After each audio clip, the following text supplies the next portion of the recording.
Is your food ready? Found a nice video to watch while you're eating? Enjoy your meal, bro. Let's go. As a kid, I always wanted to visit Disneyland, but according to my low GDP parents, we had Disneyland at home, and I was somehow supposed to build it. Today, we're gonna take a look at the RollerCoaster Tycoon 2 re-implementation called OpenRCT2. This project is hands down a C++ masterclass. I know everyone wants me to immediately jump to the source files, but trust me, if you stay with me, you will see why this project is a goldmine full of valuable information. Even the wiki page is crazy. Before we start, I wanna say a big thank you to my Patreons and YouTube members, VRL Petku, David Ziskovsky, and Dr. Slowdev. If you wanna support the channel, hit like and subscribe, and if your financial situation allows it, you can also get your name on this list. So, I'm gonna take a look at the following modules: entities, peeps, and rights, and then I'm gonna take a look at some more complex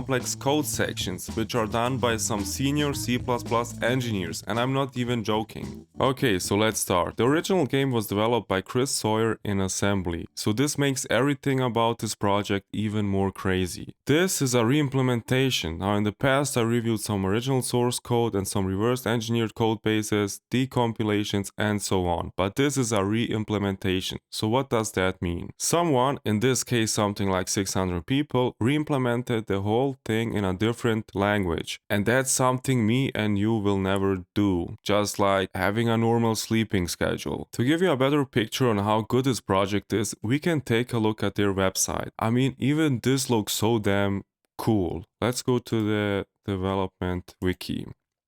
You will see that they have documented the hell out of it, and what I'm really happy to show you is this chapter, reverse engineering. So if anyone's interested in this and wants to get into reverse engineering, here is some material on that. This is of course not a full tutorial, how can I reverse engineer anything, but you need to grow up. You have everything you need: Google, ChatGPT, DeepSeek, Tor browser, help yourself. Nobody is going to do the hard work for you, and if they did, there's no value in that. They're not helping you. Let's go back to the source files.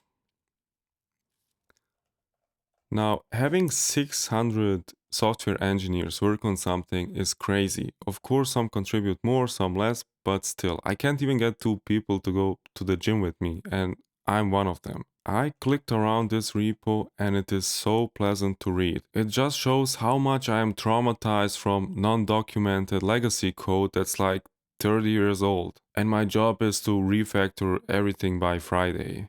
Now if you go to the source folder, you will see that they have briefly described each module in here. So let's jump to the project structure. It is very similar to the other projects I've reviewed on this channel. We have on top some build stuff, then we have data, then sources, testing, and so on. Now if you open the source folder, we will see they have similar stuff just like in the other games: core, math, UI, entity. So entity is usually one of the more trivial modules, so let's start there. Okay, we have balloon, duck, entity, base, fountain, guest, staff. Now let's start with peep, and I'm gonna switch to Sourcetrail. Now Sourcetrail is an open source visualization software which has sadly been abandoned, but you can still download it from its original GitHub repo. It is not perfect by any means, but it is the best tool I've used for this purpose. Now on the right side we can see some stats like how many files we have. We have almost 1 million lines of code, and so on. You can ignore these errors. I mean, I can get rid of these errors by fine-tuning the project settings, but for our purpose in here, it will not have much of an impact, so you can just ignore it. Now, if someone's wondering how to set up this project, I would recommend the method with the cmake compile commands JSON file. In my opinion, that's the easiest one and fastest one. There are tutorials online on how to do that, but it boils down to calling cmake with the compile commands flag turned on, and then creating a Sourcetrail project by loading the compile commands JSON file from the build folder. Okay, we wanted to take a look at peeps.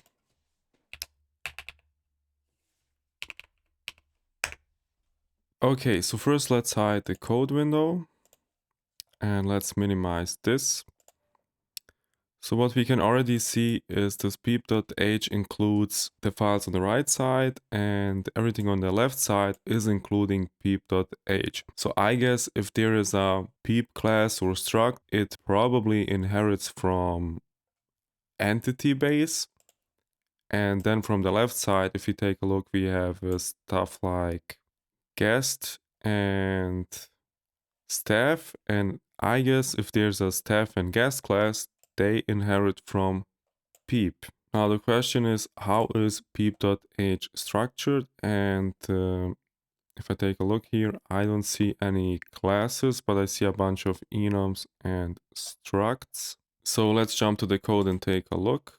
We can click here and open peep.h. We can now go through this file, and as usually they start with defining const expressions or macros. In this case it's const expressions, and then just like in Diablo or Devolution X and Vice City, they start defining enums. In this case they're defining enums for peep state, which can be leaving right, walking, sweeping, then some other enums, more enums, throw up, okay, drowning, joy, and we are looking for some struct or a class. Okay, this is something we've seen in the Diablo source code, the bitwise left shift operation. If you remember in my last video, this is basically shifting the bits to the left. So this shifts the bit to the left by 1, this by 2, and so on. And then comes struct peep.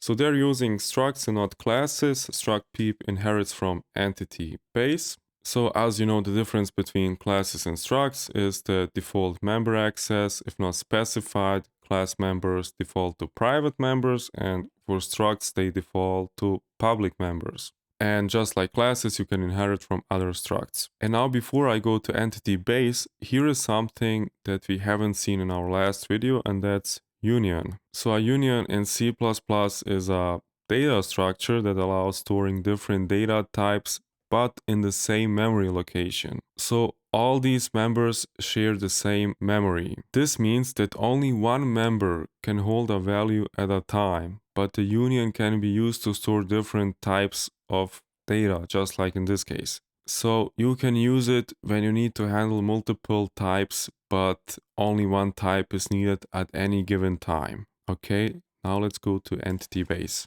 Let's start at the top. So again, definition of enums, then some struct entity sprite data, and then comes entity base.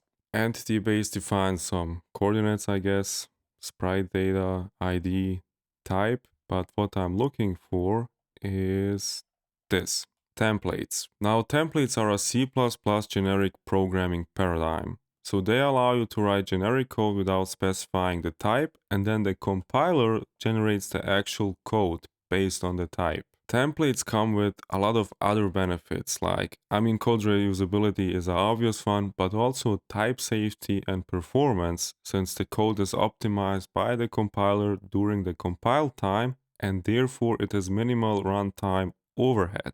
If you ask me, templates are one of the most powerful C++ features, but oftentimes beginners don't like to use them because they don't know how to integrate them properly in their project. You have different types of templates, like class templates, function templates, and then you have stuff like variadic templates, which is also a type of function templates. Now, another interesting thing in this section is the reinterpret cast. And let's start by saying this. If you don't know what this is, don't use it. The reinterpret cast allows you to treat raw bits in memory as a different type. It does not perform any interpretation or conversion of the bits. It simply reinterprets the bits as the new type.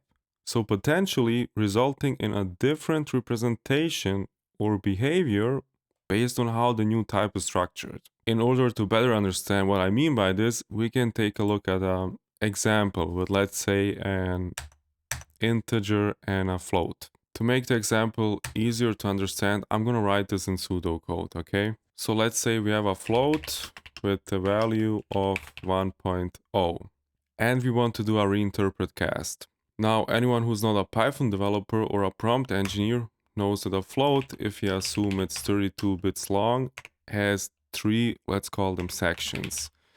The first section is the sign bit, then we have the exponent, and then we have the mantissa. The sign bit is 1 bit long, the exponent is 8 bits long, and the mantissa is 23 bits long, okay? So the sign bit determines if the value is positive or negative, the exponent is the exponent, and the mantissa is basically everything that comes behind this dot. I'm gonna show you the exact formula on screen, how this is calculated, okay? So therefore, by using this formula, a float with a value of 1.0, it looks in the memory like this. So 0, 0, 1, 1, 1, 1, 1, 1, 1, and the rest are zeros. Okay. Now, if we reinterpret cast this to an integer, it will just take the raw bits in memory without any conversions. So we'll get an integer holding the following value. And as you can see, you don't need to be a genius or a prompt engineer. You can see this is not a 1 anymore. If we would like to cast a float of 1.0 to a 1 in integer, we would need to do that with a static cast, for example. Now let's go back to the template. We can delete all of this. Okay. So by defining the template function here, you can use it for any derived type. You have a single implementation that can handle multiple types. The alternative would need much more code, and it would require a lot more effort to maintain it over time. With templates, you can easily extend the code base with new types without needing to touch the as function. Touching the as function. Bro, focus. We have things to do. Okay, let's go back to peep and Sourcetrail. Now the cool thing in Sourcetrail is I can find the peep struct, click on it, and minimize this. And I can see the peep struct has inheritance, so it derives from entity base, and these two structs are inheriting from peep, just like I assumed. Okay, very cool stuff. Now let's take a look at writes. Okay, entity and write. Now let's go back to Sourcetrail. We can just type in here write.h. Minimize this. So we have write.h, and now I'm looking for something like a base class for writes. So I expect to have some chain of inheritance in here. If I look at this, it says formatter, no. Write types. This makes kind of sense. So let's go in there, write types, and write types includes object types. And if you go in object types includes standard library stuff. Okay. Now on the left side, we can also see everything that's probably considered an object. So we have stuff like banner scenery, object, land tool, water entry, and so on. Okay, now since we're interested in writes, let's go back to write types. Write types has a write struct. If we click on that, we can see what does write struct include. Now we can do a right click, show in IDE.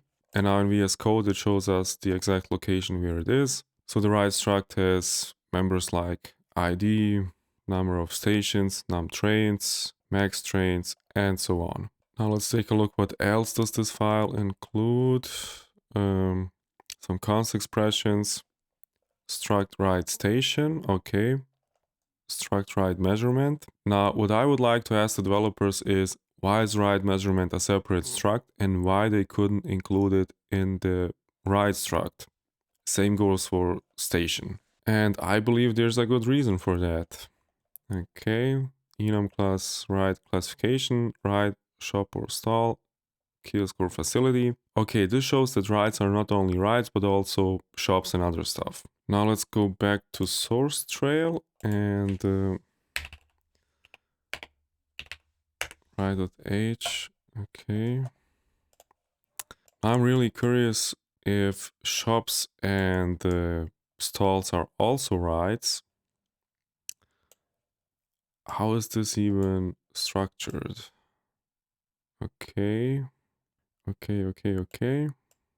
Okay, this looks interesting. It seems like all the vehicles have vehicle in the prefix of their name. And I'm now even more curious, what is the difference between ride and vehicle? In my mind, it was the same thing. I mean, we can take a look at the descriptions in the repo. Right. Data and logic for rides, vehicles, and track. Okay. I don't want to dive deep in the ride vehicle rabbit hole and spend there 40 minutes because we have a lot of other interesting code sections in this project. So while I was looking around the code base, I found this very interesting file called meta. Let's find meta. I think it was in core. Here we go. It is a very small file, but it defines a variadic template and it uses conditional. If you don't know what variadic templates are, they allow you to define a template in C++ that can accept a variable number of arguments. So for example, instead of writing multiple versions of a function with different numbers of parameters, we can use a variadic template to handle all the cases. So when defining a variadic template, you need a base case, which is this, and you need a recursive case, which is this part. So the base case is the stopping condition that executes when there are no arguments left. And the recursive case processes the first argument and then calls itself with the remaining ones. So you always need to have a base case to terminate recursion, okay? Now let's take this as an example, and this is not the most trivial example to understand variadic templates. So in this case, we have the base case, it returns always true. The recursive case now gets a bit more complicated. Now we can do this so you can see everything on the screen. Okay, I typed a plus. And thanks to this comment, we know that this function should be checking if all conditions are true types. Now, in order to understand how this template works, we first need to understand how conditional works. So conditional is a template itself that selects one type or another based on a Boolean condition. Now, in order to easier understand how all this works, I'm going to write a lot of pseudocode now. And first we need to understand how conditional works. So conditional checks for a Boolean condition and then selects either type if true or type if false. Okay. So conditional runs. Is this true? Then this is the type we're going with. If it's false, it's picking this type. Okay. Now let's put all of this in this variadic template and see how it works. So let's assume we have the following conditions: true, true, false, true. Okay. These are our conditions. So the variadic template always checks for one condition. So this is considered condition. And this is considered rest, or in this case, conditions. We can also put a T in front, so it's maybe easier to understand. Now, when this all template function is called with these arguments, the following happens. This is marked as T condition, this is T conditions, and it's put in here. So what happens is we have std, yeah, conditional condition, which is our Boolean from here. And then we have again all T conditions and false type. Okay, type. So what happens is if this Boolean condition is true, it will call this all variadic template function with T conditions as its type, and if it's false, it will pick this one, and that's where the recursion stops.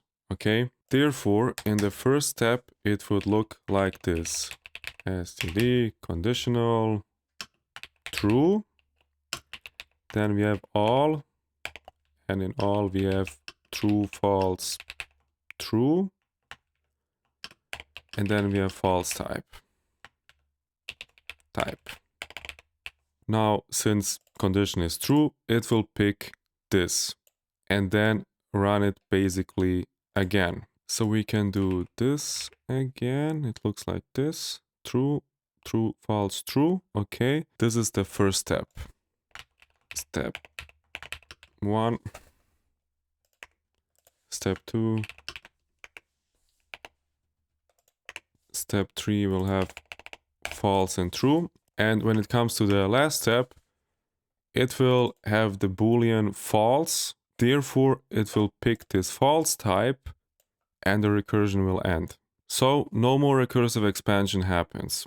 Now, another interesting file you can take a look at if you have the time is random. Random defines also a lot of templates. So if you have the time, go in there, look around, analyze code, and maybe learn something. I mean, in my opinion, if you want to become a C++ powerhouse, you need to master templates. Now, that being said, I'm gonna continue this journey of going through code bases of popular games, reverse engineering projects, but I'm also planning on doing some videos where I break down the software architecture of open source projects. So that's it for today. If you like the content, hit like and subscribe, and see you in the next one. Tariq 10x.